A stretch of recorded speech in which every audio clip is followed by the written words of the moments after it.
jàmbaari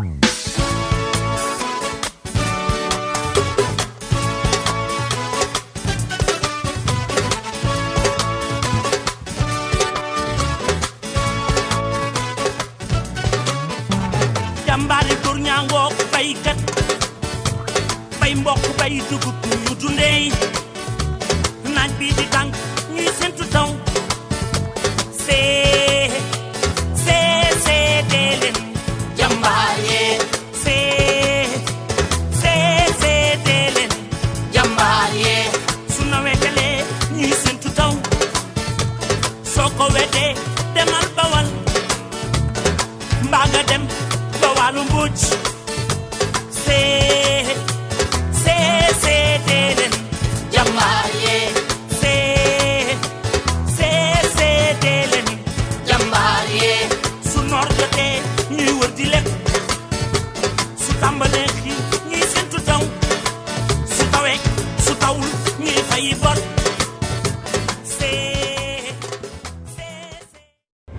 Notre ferme s'est installée ici dans la commune de Fontaine au but de créer d'abord un emploi qui est stable pour les jeunes et les femmes de la région. C'est un intérêt commun pour la région et pour la commune, mais aussi pour les investisseurs, ce qui crée en même temps de l'emploi et génère de revenus pour l'entreprise. Aussi pour la production de l'oignon, comme on sait tous, le Sénégal toujours il importe les oignons de l'étranger. Alors pourquoi pas on fait une satisfaction au niveau de marché local. Ça d'un côté, de l'autre côté, nous les Africains, on est pour les Africains. On doit bien travailler notre continent et le bien avancer. Au fur et à mesure, Inch'Allah, avec le temps, on sera mieux et on sera capable de nous gérer nous-mêmes. Voilà, c'est une ferme qui s'est construite sur combien d'hectares ici? Jusqu'à maintenant, il y a une 60aine d'hectares exploités, juste exploités, mais il y a des petits soucis de l'eau et surtout de l'eau. Si on a assez d'eau, on peut exploiter plus. Vous êtes en train de forer des forages? Oh oui. Du forage comme vous voyez, il y a des zones ici qui ne sont pas encore exploitées. Mais Inch'Allah, espérons du bien. On espère que du bien. Voilà, vous avez dit tout à l'heure que c'est une source de création d'emplois. Il y a combien de jeunes qui sont employés au niveau de cette ferme? Bien sûr. On a chaque mois, on comptabilise plus que 5000 journées de travail. J'insiste sur 5000 journées de travail. Et journalièrement, on est entre les 60 et les 200 travailleurs par journée. On arrive même à 250. Comme aujourd'hui, on a le besoin de 180 travailleurs. Et comme vous voyez, on crée de l'emploi plus proche du village, de tous les côtés. Et merci au GIE de la région qui organise bien le besoin en travailleurs et qui organise bien les quotas entre les villages, les différents villages. Est-ce que vous avez une estimation de la production annuelle ou mensuelle? La production? Ouais. La production par compagnie, Inch'Allah, ça va être entre les 60 et les 70 tonnes par hectare. 70 tonnes par hectare? Oui, Inch'Allah. Okay. Avec aussi, on a un autre but, c'est que on essaie le maximum de faire qualifier les gens. Par exemple, on a ramené des tracteurs et on a formé des tracteuristes pour la ferme. Et par exemple, avec le savoir-faire marocain, on a ramené avec nous le savoir-faire marocain, une très bonne manière de cultiver l'oignon. Et Inch'Allah, ça va être un exploit pour la région et un exploit pour le Sénégal. Comme ça, les nouveaux Inch'Allah, les nouveaux exploiteurs, ils vont suivre cette manière. Merci beaucoup. Moi, je m'appelle Mohamed Moussa. Je suis le président du GIE des producteurs de la zone de Fontaine. En même temps, je suis le chef personnel du ferme de Gombe. Comment vous êtes arrivé à céder ce partenariat gagnant-gagnant entre vous et Fontaine et les marques? Bon, d'abord, ça nous est arrivé sur l'idée de créer un GIE parce que pour arrêter l'immigration d'abord clandestine, d'abord encore l'exode nous sommes allés voir la communauté familiale au service santé. D'abord, nous a affecté une déclaration. Ensuite, je suis parti chez ce partenaire vraiment pour seulement travailler, faire renforcer les sensibilisations, vraiment pour aider C'est sur combien d'hectares? Bon, présentement, on est sur 150 hectares, mais je crois qu'avec l'accord du maire, on va atteindre minimum 200 à 250 hectares. Voilà. On peut dire que c'est un exemple à multiplier, surtout dans le cadre au Sénégal où on parle de problème de l'employabilité des jeunes. Bon, exactement, vous avez parfaitement raison. Parce que nous, aujourd'hui, minimum aujourd'hui, on a recruté plus de 160 jeunes, donc des femmes et des garçons. Sur des villages. Voilà, des villages de la zone nord, ici de la commune de Fandène. Même il y a des villages qui sont dans la commune de Chériflo, des communes de Tchanaba, voilà, qui viennent quand même travailler tous les jours. Parce qu'en dehors de ça, on est quels sont les villages qui polarisent cette ferme? Donc il y a aussi le village d'Artouré, mon village, bien entendu. Il y a le village de Kerassandiaï, le village de Djemoy, Samdiaï, Kermassamba, Kermourimbaï, Kermamaram, Kerfansoa, Ndioben, Lalan, Foutagol et Mouyenton. Donc c'est les villages que vous voyez. Vous avez débuté ce projet, vous n'avez pas encore fait une production ici? Bon, pour le moment, cette année, on a semé des oignons et je crois que on va commencer à les déterrer, je crois que d'ici la fin du Ramadan, avant la fin du Ramadan. Ça dépend de nos spécialistes, mais je crois que bientôt il y a la récolte. Vous attendez combien de temps? Bon, en fait, je crois que ça va tourner autour de 80 tonnes par hectare. Voilà, donc ça c'est la petite quantité qu'on peut avoir sur le marché. Parce que vous savez ça, c'est des grands agriculteurs qui savent ce qu'ils font. Donc je crois que c'est pour cela qu'ils donnent toujours une bonne production, une grande production. Et en tout cas, ces jeunes qui sont recrutés, ils sont payés mensuellement ou bien journalièrement? Donc il y a des gens qui sont payés journalièrement, mais il y a des gens qui sont payés. Donc par exemple, il y a des gens qui gagnent 90 000. Donc ceux qui travaillent pour la journée, on les paye 2500. Donc on fait des chiffres d'affaires de 5 à 7 millions par 15 ans. Chaque 15 ans, on paye de 5 à 7 millions par 15 ans. Donc je crois que si vous faites le calcul, depuis le moment c'est servi beaucoup de choses dans la commune. Vous voulez un accompagnement de l'État dans le cadre de ce projet? Ah, exactement, c'est parce que nous on a un problème d'eau ici. Donc il y a le cas Mestua qui passe à côté. Donc vraiment si l'État du Sénégal, vraiment comme il parle d'emploi, et que vraiment on emploie de 150 à 300 jeunes vraiment dans la commune, donc vraiment qui nous accompagnent vraiment sur le cas Mestua, le diabète.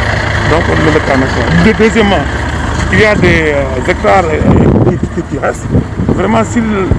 la mairie vraiment pour nous encore accompagner, pour nous arrêter ça, comme ça le travail va être ci wolof tey jii nga ñëw ci partenariat bi nga xam ne am ngeen ko na ngeen def ba indi projet bi fii ci commune Fandène. waaw merci Cheikh Anta. Donc comme ni nga ko xamee rek noonu toog rek xalaat ni ay jeunes duñ toog rek di naan attaque. D'abord ñu monté benn ak GIE pour GIE des producteurs de la zone nord de Fandène. bi ñu ko monté ba pare dem gis maire de Fandène comme fii am na fi ay suuf yoo xamante ni disponible na fi ñun dañoo bëgg nga affecté na ay terre vraiment mu affecté na ay terre. bu ñu ko affecté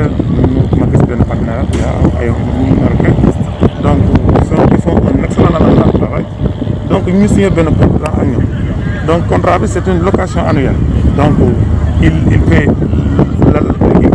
le GIE. Donc ensuite il paie la mairie de Fandène. Donc noonu la affaire bi voilà. tey jii li ñuy wax ci problème l'emploi des jeunes jafe-jafe la tey jii lii exemple la bu baax la pour permettre vraiment jeunes yi nga xamante ñu ngi ci commune bi ci village yi nga xam ne les villages environnants ñu mën a des ci gox bi mën a liggéey.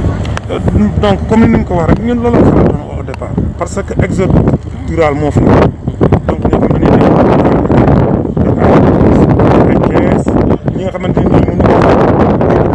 donc dañoo faal nañ ci géej gi mais ñu ne nag mais pourquoi pas ñu toog ñun ci sunu dëkk liggéeyal si sunu bopp donc vraiment maire comprendre loolu ndax comme loolu ko Macky Sall sant nit ñi mën na liggéey donc vraiment mu jox ñu ay suuf ñu ànd si ak partenariat bi ñun ñu si am waa maire di si am ñu si liggéey di si am. ñaata hectares la ak lan ngeen fi. donc pour le moment ñu ngi ci 250 hectares te yaakaar naa ne avec la maire de Fandène dañu dem ba jege ay 300 hectares parce que àll bi am na suuf. te comme lépp ci askan wi lay dellu donc je crois que maire bi joxal na suuf tey ñu ngi fiy bay sa suuf rek. yaa ngi variété bien la variété bu baax la. non variété bu baax la yaakaar naa ne fa la ñoo dem correcté te dinañ ko commencé te buñ ko commencé seen récolté buñ doon jël 300 personnes ay 600 ngay jël ba ay 1000 personnes donc ku nekk dina si moom nekk donc vraiment loolu lañ fiy def. jamono yi ñaata nit ñoo nekk ci tool bi ak ñaata ngeen leen di fay par weer ak wala par jour. donc tey moom 160 personnes ñu ngi ci biir tool bi ay góor ak ay jigéen ñi nga am na ñoo xam ne nii journalièrement dañ leen di fay 2500 ñi nga xamante ni dañ leen di fay tey ay fixe leen dina am de 80 à 500 000 francs par mois voilà. kon nag l'opportunité la vraiment pour les villages environnants yenn village la polarisé. donc mi ngi polarisé village Daar Touré sama dëkk village Kër Assane Jëmooy Kër Masamba Sam Kër Abdou Ndiaye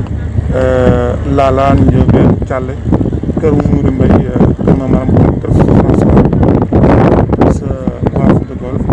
ak waa Mbaye voilà ñooñu dëkk nga xamante ni ñun ci wàllu production yi ñaata ngeen di xaar ci bu ngeen ko deqee. donc fii moom ñu ngi koy xaar 80 tonnes par hectare donc moom la ñuy xaar donc je crois que bu ñu suñuy donc loolu dina génn xam nga ñii moom ay spécialiste donc lu ñuy def dañ ko jàng xam-xam ko donc jëluñu seen gasoil ba ñu jël seen ay masse de 5 à 7 millions par semaine donc bu ñu ko defee fenn war na ñoom ay benn kilo et je crois que moo tax ñu am yàqin ni vraiment ni soble bi mel nii donc dina mën a am 80 tonnes par hectare. si GIE bi ñaata donc ñun GIE bi donc ñu ngi fay 9 millions et quelques par an donc plus les 3 millions yi ñuy jox waa mairie de Fandène donc la ay social yoo xamante ne entreprise bi da koy jël en charge ay ndimbal yoo xamante ni moom la lay def ay yoon yoo xamante ni bu yàqu ñu ngi defar parce que je me dis que ni xaalis bi amul lu mu njëriñ mais ban école dañ mën a tabax ban yoon moo yàqu fan moo amul courant par exemple suñu mbokk alpulaar yi bu heure bi seen nag yi ñu yore pour ñu naan ndox rek problème lay doon génn na leen fële benn kiwo ndox boo xamante ni chaque jour nag yi nekk fii yëpp dañ koy naan donc moo tax vraiment amuñu ay problème ak élève agriculteur ak élève parce que ñoom aussi comprendre na ni adduna bi moom mooy dox te buy dox wàllu sàmm ak wàllu lu mbay ñaar lañ yoo xamante ni kenn mënut a dem bàyyi sa sax lan nga ci problème jafe-jafe ndax KMS 3 bi fii la romb ci tool bi sax ngeen ci état bi muy jàppale leen. donc exactement comme ni nga ko waxee donc am nañ fi ay jafe-jafe parce que ñun zone bi ñu nekk fii pour nga am fi da ngay dépassé ay 300 mètres ay 300 mètres donc dañuy am problème mu ñuy sàkk nag président Macky Sall donc vraiment moom liggéey rek la gëm ak ndaw ñi am xëy ñu koy ñaan ne ko KMS 3 bi mi ngi fii te yaakaar naa pour ñu développer Sénégal ndox mi nekk si KMS 3 bi tool yi mu romb war nañ fa mën a may ndox mbaa ñu jënd ñu naan di fay ñun suñu société tey pare nañ pour ñu defal ñu compteur ñuy fay parce que bu ñu fayet ci état bi lay dellu ñi fiy liggéey it seen intérêt lay def.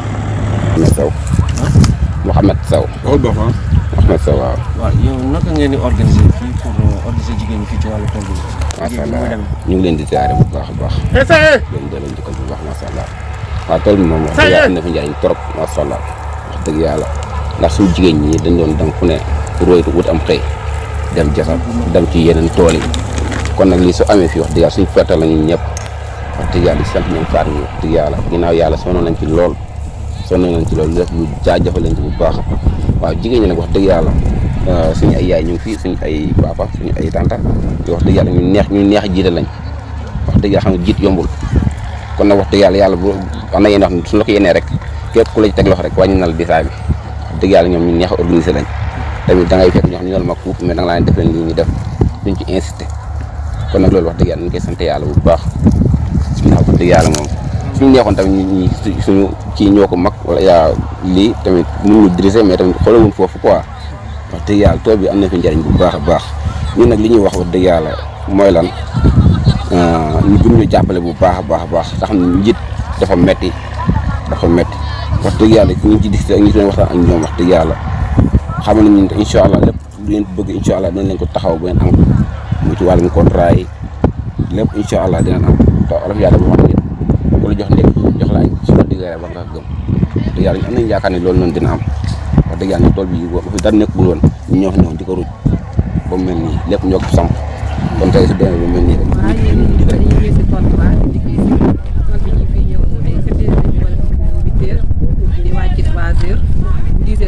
dañuy pause bu fekkee wuutu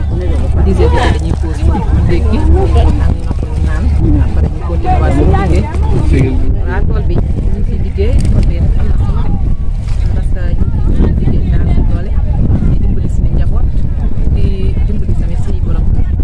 tool bi daal jigéen ñi ciy liggéey daal. waaw waa journée liggéey bi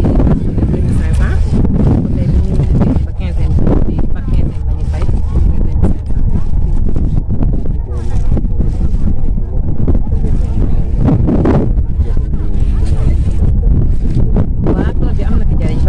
jigéen ñi xale yi dañ daan dem ci Thiès wala Dakar di dem ci bindaane bi wala ñii jigéen ñii di dem ci tali bi def ay jasaba ci arrêt yi di dàq oto yi di daan suñu doole comme que nag tool bi ñu fii dinañ mën a xëy rek def li jënd suñu njaboot ñëw liggéey si fi 3 heures jotee tamit ñu wàcc xam na suñu njaboot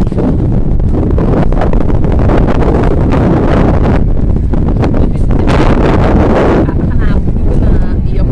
liggéey bi daal gën a jël parce que jël nit ñi daal am na solo ndaxte bu léeg-léeg nga dikk ñëw bëgg ku la jël mais léeg-léeg dañuy fekk ñëw ñu ne noo wàññi wala dara jigéen ñi daal ñu soxla nañ daal ku leen jàppale ñu jël bu ñuy jógee seen kër pour ñëw ñu liggéey si bu ñëwee ñu jël loolu daal soxla bu ñu demee ci phase production bi ñu commencé waaw neen bu boobaa dinañ soxla nit ñu bari ñun ndawi Fadel moom taxaw nañ pour liggéey heure bu ñu leen wooyee ci liggéey rek bu soobee yàlla ñu wuy si leen muy góor ñi muy jigéen ñi. Fall, j'habite à Kermamaram. Voilà, vous travaillez dans cette ferme depuis combien de temps et comment vous déroulez votre activité ici? Depuis 4 mois. On travaille bien, les personnels sont magnifiques, ils sont des bonnes personnes. Voilà, vous arrivez à percevoir combien par semaine ou par mois? Tout le temps, sauf les dimanches. Et on travaille bien ici.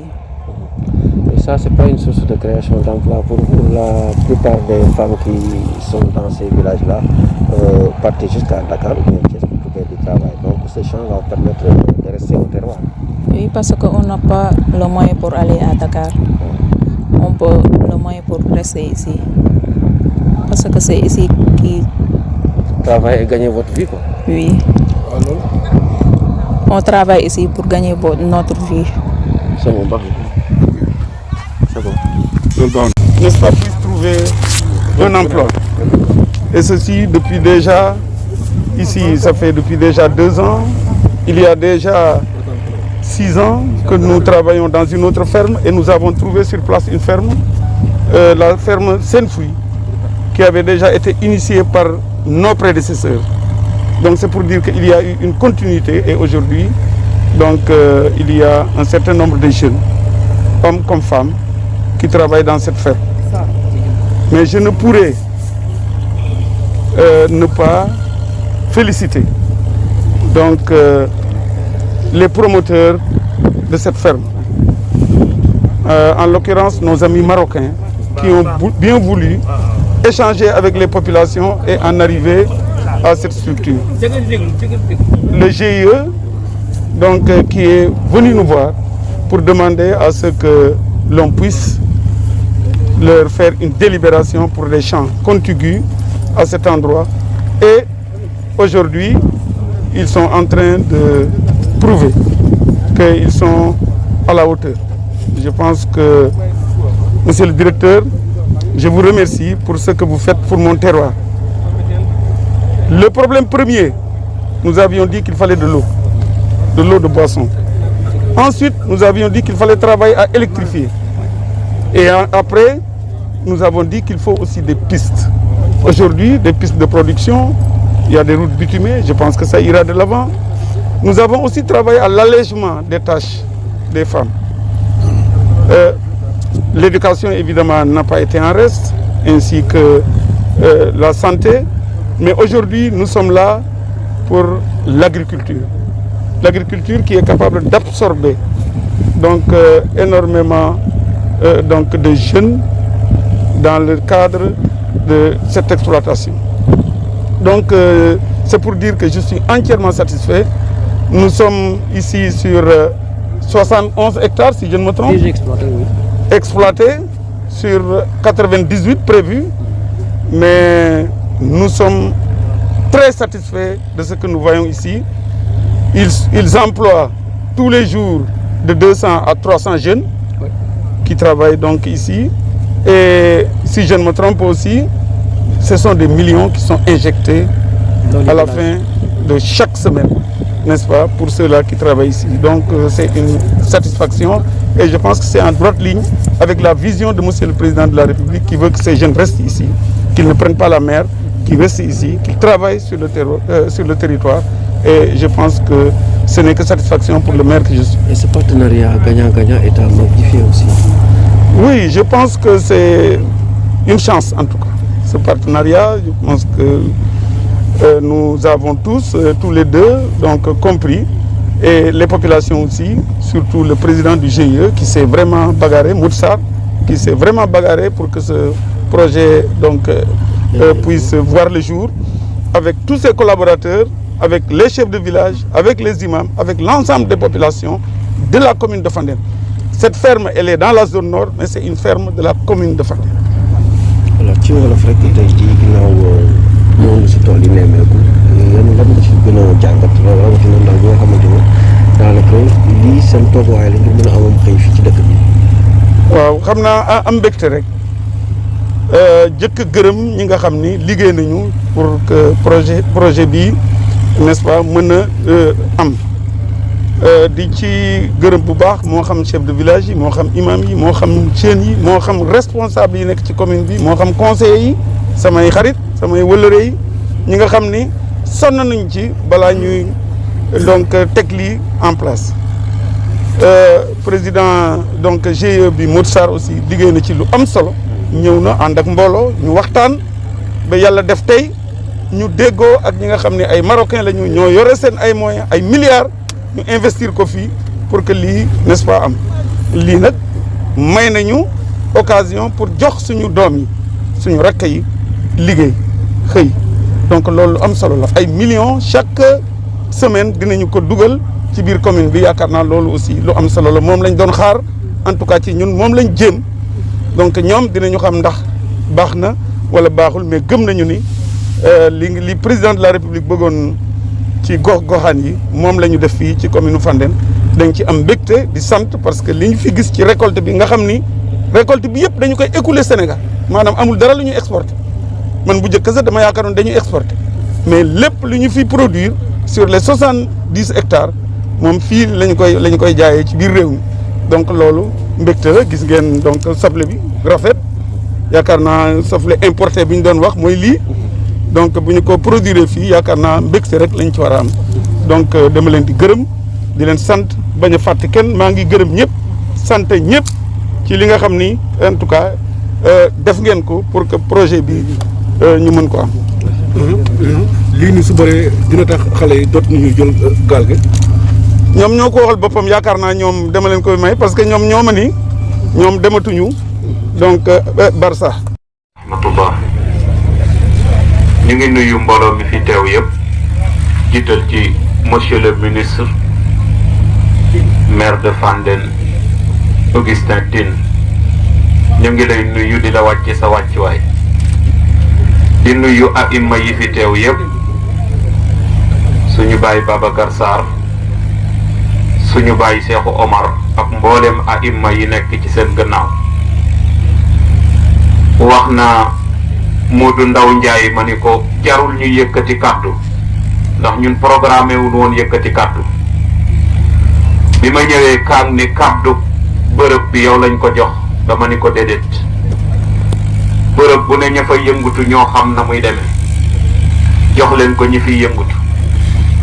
beneen ba mooy imam Gaye Diagne mi wax yëbbaale na suñu kàddu ndax it tabaarakallahu suñu kilifa la waaye monsieur le ministre li mbokk yëpp wax la ñuy wax rek mooy ñu ngi sant Mamadou Abdoulaye Sarr mii ñaanal ko yàlla mook ñi mu àndal ci liggéey bi man de toll na jamono bi ñuy dox lii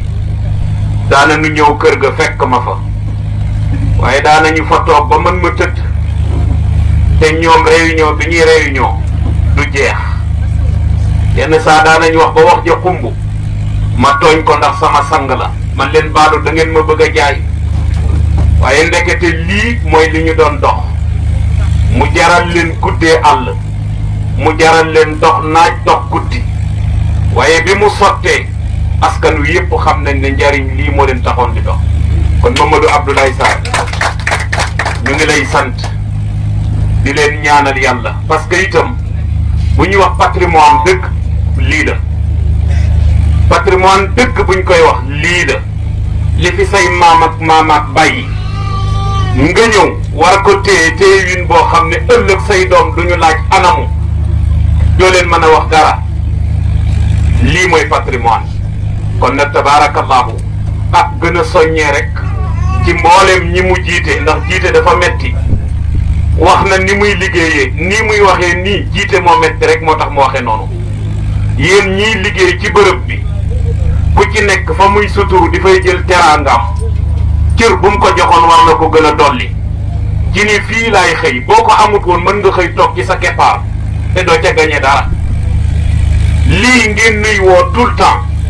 président li mu gën a insister ci jamono mooy wàllu mbay nañ dellu ci tool yi wax naa bi ngay tourné ma ne xaw ma ban ministre moo amul lu mu lay ci li président woote woon waaye yow bokkuloo ci ñi amul lu ñu lay ndax lii bu ko télévision yi wone dinañ xam ne Fandène ci boppam ministre ba fa nekk ànd naa population ba taxaw ngir sënee su Fandène am ci lu ñu jàpp ba chômage jeex bi kon ñi ci nekk nañu gën a góorgóorlu xam ne mooy seen patrimoine ci la ñuy jëlee seen dépense ci la ñuy jëlee seen suturlu te lii boo fi ñëwul tuur sa ñaq ëllëg da ngay tàllal nit loxo rek te nit ki na muy mën di def ba suturaam du xawwee ku war na ca góorgóorlu partenariat bi ñu sant leen ñoom itam dégg nañu lool ci yéen ndax it kii ñëw li naan ku bëgg fu mu fanaan ak ku bëgg ko wéttali dellool bunt du leen boole faraxna bikum jiddan faraxna bikum min indi sudurina ayyadakum allahu wa nasarakum bi jaahi taaha Muhammad Nazir kontaan nañu ci ñëpp macha allah ñu ngi sant ñëpp ñu ngi gërëm ñëpp lii yal na gën a law gis naa bi may ñëw fële ñu am fu luñ fa gën a yaatal mais loolu lu mu gën a yaatu doyut lu mu gën di yaatu rek doyut ñun gis nañ ci coppeeku yu bëri ñu ngi ci dëkk bi Imam Gueye mu ngi ci dëkk bi waaye avant tool yii di am muy tool bi yëpp tool ba nekk fële tool bi nekk fii daa nga xëy ci dëkk bi garam place yi gën di bëri waaye bu garam place yi bëreetul parce que xale yi am na fu ñu xëy bëgg nañoo liggéey mais bu ngeen leen mayee saa suñu liggéey il fallait ñu sant leen yéen itam il fallait ñu sant leen waaye nag nañu xam li ñu am lan la te téye ko ñu ngi sant ñëpp bëgguma woon yëkkati kaddu ndax kaddu Imam Gueye doyoon na sama kaddu tabaarakallahu ministre li imam wax looloo ci nekk man kat yaa waxoon maay sa danga ma def conseil spécial waaye gise bi jaru ko li ma bëgg di dégg rek mooy lu mel nii te ñu ngi ciy dégg lu bëree bëri nag ñu ngi ñaan yal na yàlla gën la kartanal ba mu gën a yokk ñun loolu rek mooy li ñu ñor gise ñoruñu li ñu ñor mooy yàlla kartanal la gën a màccal sam xel ba liy développé Fandène di développé Sénégal tout le temps ñu ci gis sa loxo loolu rek moo nu ñor asalaamaaleykum wa rahmatullah. di dalal sunu maire le ministre Augustin Tine ci ñëw bi ñëw fii yaakaar naa bi ñu ko waxee rek am canal yu ñu jaar dafa bàyyi lépp ñëw kon ñu ngi koy sant ci ñëw bi di sant encore une fois sunu chef du village parce que Baye Mama wax na ko léegi bi ñuy taxawal tool bi maak GIE bi amul benn chef du village bu mus a dem wax ko ne ko bindal nu këyit bala ñoo wax ñooy génn kase bi teg ni bind leen ngeen dem parce que xam naa ni li ngeen di dox askan wi moo tax ñu ngi leen di sant di leen gërëm parce que wax dëgg si yàlla fii rek moo taxoon ñu doon sonn di sant imam yi nga xamante ni ñoom ñëpp muy imam Cheikh Ndiaye imam Gueye Diagne heure bu la gisee taxaw da lay conseiller jaar leen fii jaar leen fële ba seen tool mën a taxaw ak ñuy wax rek monsieur le ministre ni la wax rek ni ba ñuy dox malgré yenn saa yi moo am ay difficulté mais tey lii dong lañ bëggoon dara taxu ñu woon a jóg mu kër population bi am fu nu xëy population bi am fu nu faj seeni soxla parce que yaay faral di wax ni di nga wut ndox ni ngi naan jigéen ñi dootuñu rot di nga wut électricité nit ñi di taal seen kër yi mais loolu lépp dafa am loo xamante ni facteur bu koy faj mooy di rëy te loolu yaakaar naa am na fi ndax dans la commune de Fandène bu ndee ba am fi ñetti tool yu mag tey képp ku bëggul a xëy liggéey yow yaa bëggul a xëy liggéey mais lu waaye liggéey am na fi kon vraiment ñu ngi leen ci sant et di la gërëm ci loolu damay ñëw nag tuuti ci wàllu liggéey bi parce que bi nu mujjee gisee laaj nga nu ci liggéey bi quota bi nu muy demee ñu lay wax ne ñun politique wu ñu kuy politique fële nga koy simmi sa tool fii ñëpp lan nu yemale Moxtaar muy Ilias bu nu joxee quota guddi li may njëkk a def mooy woo Kaan woo Moustapha ni ko tey am nañ 100 ba am nañ 120 xool leen nu ngeen koy séddalee dëkk yi ay responsable ñoo ci nekk ku nekk ñu war a ni la diw sa dëkk am na nangami nit yow yaa jël ñooñu indi ko ñu ñëw liggéey bu ñooñu demee ba seeni fan mat bu liggéey bi bariwul ñu indi waaye ñu ngi def donc loolu moo am di tool bi beneen bi mooy laaj nga nu tey sax superficie bi mais man tey maa gën a yàkkamti maa ñu ko def demande wax Ivantine wax ñoom Jean Diatta ne ba noonu danoo bëgg ñëw ngeen war nu fi suñ tool yéen ngeen nattu ko parce que Mokhtar chaque jour dama mën a sonal ni ma dafa bëgg a fay ay frais de bornage am te mu fay frais de bornage nag il faut mu xam fan la yem donc ñoom ñëw nañ fi natt li nga xamante ni moo fi nekk pour le moment mais ma lay xamal encore une fois te ni tool bi boo jëmee côté boori Sam Ndiaye gii am na fi ñoo xamante ni dañoo am seeni tool yi bopp di ko bay et ça reste à vérifier ñoom mënatuñ koo bay parce que day am ruur ñu ni dañ koy jël dugal ko ay location ay ci biir tool bi parce que hectare ñuy am hectare 100 000 francs moo ndigg na chaque année duñ fa am dara donc bo extension boobu am na incha allah naa avec bi ñu koy natt conseil yu bari fii fekk nañ ko te ñun pare nañ pour xaaral leen ñu ñëw ñu wural ko nataat ba nga xamante ne base superficielle la ñu lay wax rek ni la fii liggéey rek moo tax a jóg tant que yaa ngi nekk maire de Fandène ba commune de Fandène ñu ngi sa ginnaaw ànd ak yow liggéeyal la ñun loolu la ñu soxla ko dugg leneen pour dugg nu defuñu leneen tey chaque comme ni ko dama waxee léegi amul chaque quinzaine boo xamante ni du ñu fay lu mat 5 ba 7 millions boo xamante ni ku nu amee benn dërëm fii ci tool bi na ñëw taxaw ni on le doit un seul centime amuloon kenn benn dërëm chaque 15 ans ñu fay la nga ñëw dem àdduna nag comme ni ñu koy waxee barki dem rek bu ñu fa demee am na ñuy defaat boo di Fandène zone nord boo jëlee 99% yi tool bi taxaw ñuy defar lan àdduna moom président Macky Sall sax nag dafa am ay opposants c'est-à-dire que kenn mu doon bañ ay opposants opposant sax mooy tax mbir nag mën a dox ñu mën a xam fan ngay teg sa tànk en tout cas daal vraiment tey kontaan nañu trop ci sa ñëw tey bu nu mënee am aussi ab extension parce que sunu xaritu marocain yi xam nañ seen capacité de financement bu nu demoon ba am fii 400 hectares dañ koy bay te 400 hectares bu nu ko bayee fii waxuma la commune de Fandène mais tey di waa commune bu Cherif Lo boo leen xoolee ñu ngi ci biir tool bi di liggéey waa Thiénaba ñu ngi ci biir tool bi di liggéey parce que ñun ñoo bokk ak gox ñoo frontière ay dëkk mënuñuy xëy di am ay am xaalis baa ñuy fekk suñuy soxla ñoom ñu nekk ci ay difficulté il faut ñu leen di intégrer ci biir tool bi ndax boo demee ci seen tool bi di seen Kaboor Sénégal tey man Maguette laa jël sama mag doomam bu jigéen mosut a liggéey fii foofu la bu leen neexoon ngeen ni ñun ñoo moom suñu tool yéen du ngi fi liggéey kon nag démocratie boobu am ngeen bàyyi ñëpp di liggéey ci tool bi am na ñoo xamante ne il faut dina leen jéem a intégré bàyyi leen di liggéey mënumaa jeexal nag te santuma conseil municipal bi parce que wax dëgg si àlla zone nord ak commune bi yëpp tool bi jàpp nañ si parce que bu nu defoon blocage xañ na lii am tey du am ñu leen di sant di leen tàllal sunu loxo di leen wax ne li intéressé mooy développement Fandène di sant GIE bi nga xamante ni moom laa jiite di sant Massamba Ndiaye di sant Sadaka di sant Go MC ak Penda Diouf di sant Youssou Gueye daam mi ngi dafa dem voyage mi ngi Maroc mais ñu ngi koy sant di sant Kaak Sall mi nga xamante ni chaque fajar mi ngi nii taxaw parce que am na ay rumeur yu may dégg tey Matar mën na see répondre Kaak dañ koy fay diw dañ koy fay fii ku fi liggéeyul du la fay fii ku yaakaar da ngay toog sa kër ñu lay fay da ngay nax sa bopp fii ku fi liggéey ñu fay la Kaak nii fajar lay ñëw 10 heures mu ñëw ñibbi mais amul benn dërëm bu ñu ko mos a fay donc kon nag nit ñi bu ñuy wax nañ xool bu baax li ñuy wax fii ku fi fay ñu ku liggéey ñu fay la ku liggéey amee lu la benn dërëm di gën a gën jëf. Votre territoire, nous sommes juste des invités chez vous et on est là pour collaborer ensemble. Au départ, on remercie d'abord Monsieur le ministre pour la visite et pour l'accompagnement, ainsi que les chefs de village, les imams, ainsi que les membres de GIE. D'abord, je dois commencer par rappeler ce que nous avons ensemble, ce que nous avons contracté, parce qu'il y a beaucoup de rumeurs qui circulent.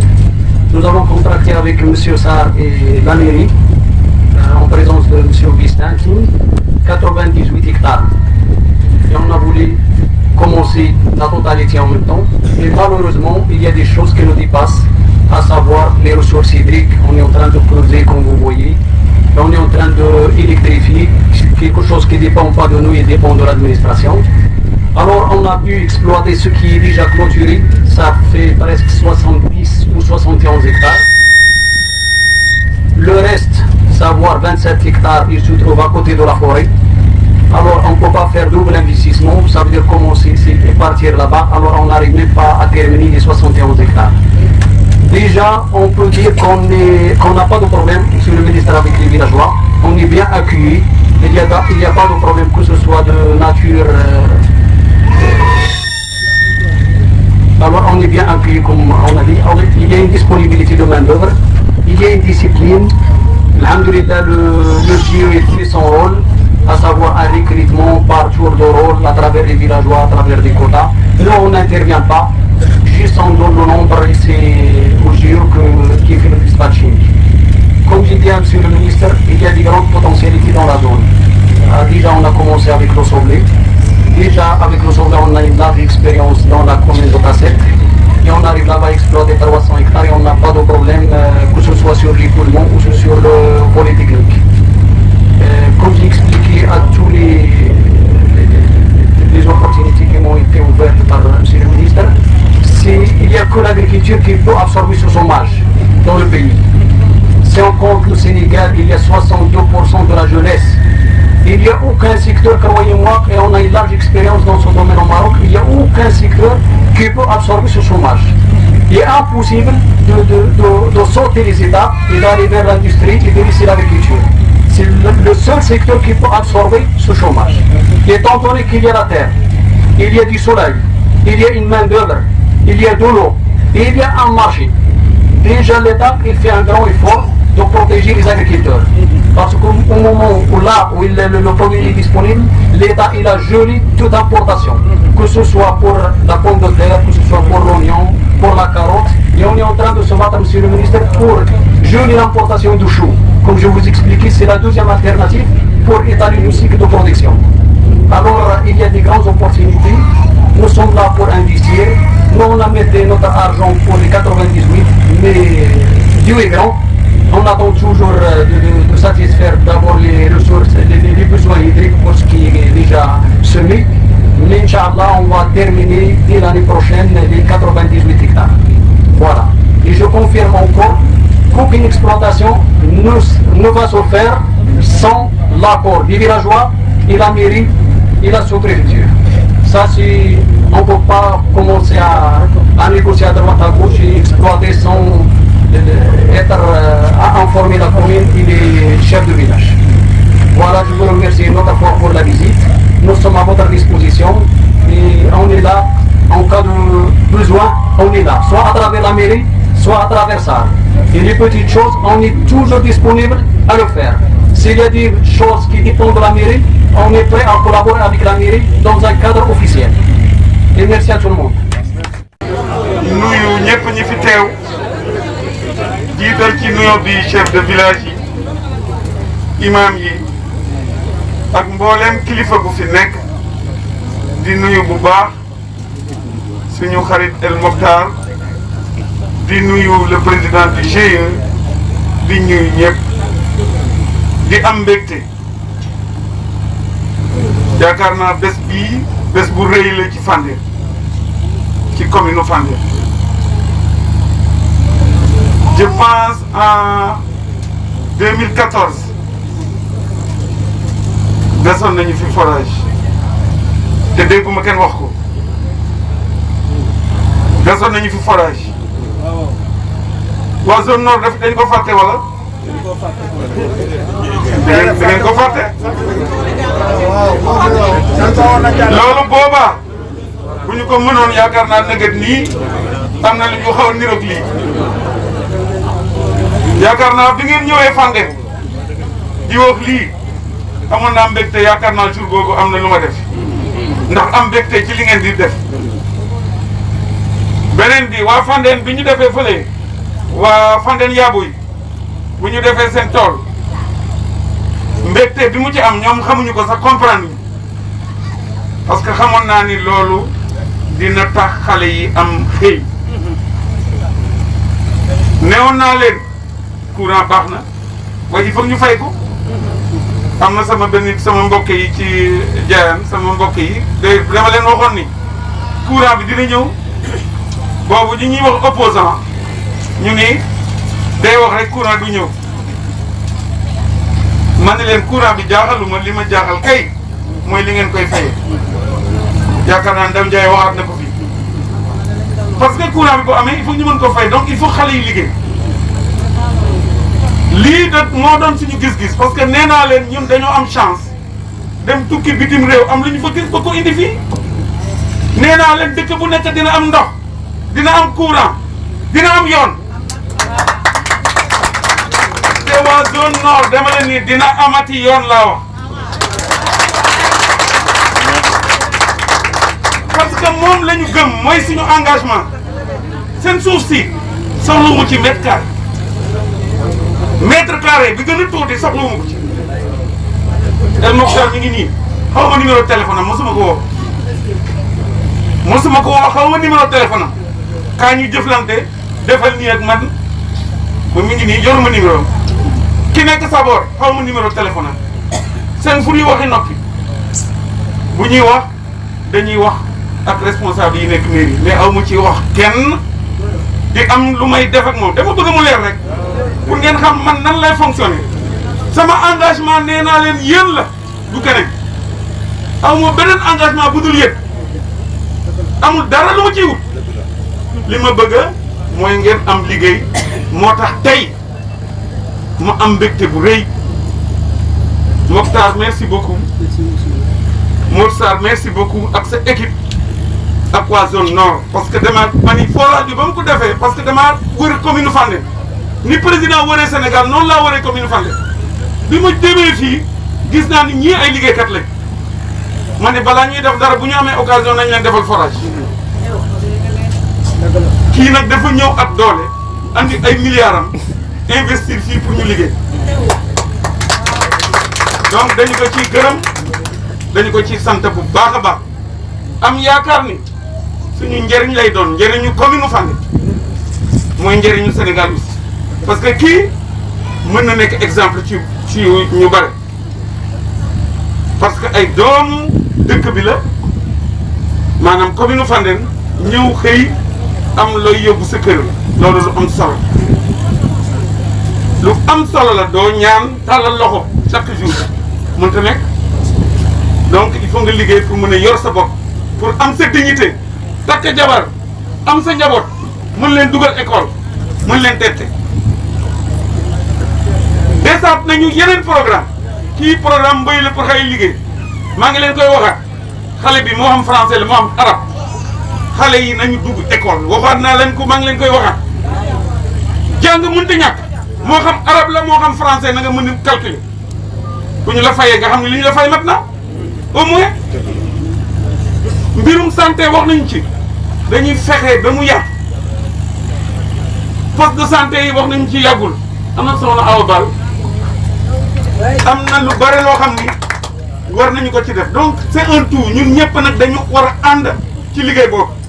mën nga bañ a ànd ak man ci politique sax mais njariñu commune bi ku ci àndul ak man ñu xuloo bu ñuy xuloo mooy àndoo ci njariñu commune doo gis njariñu commune bi wàcce ko sax donc lii aussi li ko yéexal war nañu ko expliquer Mor Sarr wax nga man dama bëgg a dugg ci lu leer moo tax yaakaar naa mosul am commune Fandène ku bëgg am délibération chef de village war a signé ana chef de village yi maa leen wax ku fi bëgg délibération na ngeen signé mu wër ma ni tool bi day Auguste moo ko moom mais Auguste ñëw rek naan tool bi maa ko moom chef de village attesté wu ko d'accord ma ci moo tax yéen à chaque fois il faut ngeen wax ni diw d'accord ngeen ni moomam tool bi commission bi ñëw def le tour waxtaan ak kilifa ya fa nekk pour que tool bi mu wér ñu ni diw moo ko moom parce que caaxaan baaxul parce que am na ñoo xam ne dañuy indi seen ay këyit du ñu jaar fa ñu war a jaar ba coow am ci te loolu day tardel liggéey day tardel lu bëri donc pour wax leen ni en résumé daal li ma leen di wax mooy tey dama am mbégte bu rëy ci li ma fi gis nit ñaa ngi liggéey koom-koom mi ngi dugg ci commune Fandène te loolu moom rek le président de la république bëggoon ci réew am na ku ko sant effectivement jege nañu ko ku ñu sopp la dafa sopp Sénégal yëpp ab raw ci nag suñu Fandène bii parce que bi mu fi ñëwee en 2009 am na lu fa waxoon ñi ko fekkee woon xam nañu ko dañoo dawal 7 kilomètres ba Thiès mu ne yoon bi bu ñuy falu ñu koy def waxaatuma ko de moom moo jékki-jékki 2014 mu ne def leen yoon lépp lu ma la promettre nar na ko leneen def bi nag suñu borom moo ko moom yaakaar naa loolu imam yi d'accord nañ ci ak moom ci loolu loo wax na nga ko nar suñu borom nag moo nekk ci diggante bi mais wax pour nax nit ñi ñun nekkuñu ci ñëwuñu fi pour naxaate dañoo ñëw pour que commune bi jëm kanam mooy suñu engagement ba keroog ngeen di ñëw naan ah Auguste de fi mu ne nii mën nga ñëw abal doy na bu boobaa maa leen di gërëm parce que dama gëm ni lépp li ma def dama ko def pour yéen defuma ko pour man donc loolu laa ci bëggoon sànni di leen wax ni en tout cas am naa mbégte tey chef de village yi maa ngi leen di gërëm imam yi maa ngi leen di gërëm njaboot gi maa ngi leen di gërëm maa ngi gërëm sama conseillers yi maa ngi leen di gërëm bu baax a baax de Baba à Bal en passant par Kane Sall Maram Cheikh Diop Soxna Anta sama sœur sa sama première responsable moo jiite woon en 2009 sama liste proportionnelle nekk jàmbaar lool nag Aïcha maa ngi lay gërëm maa ngi gërëm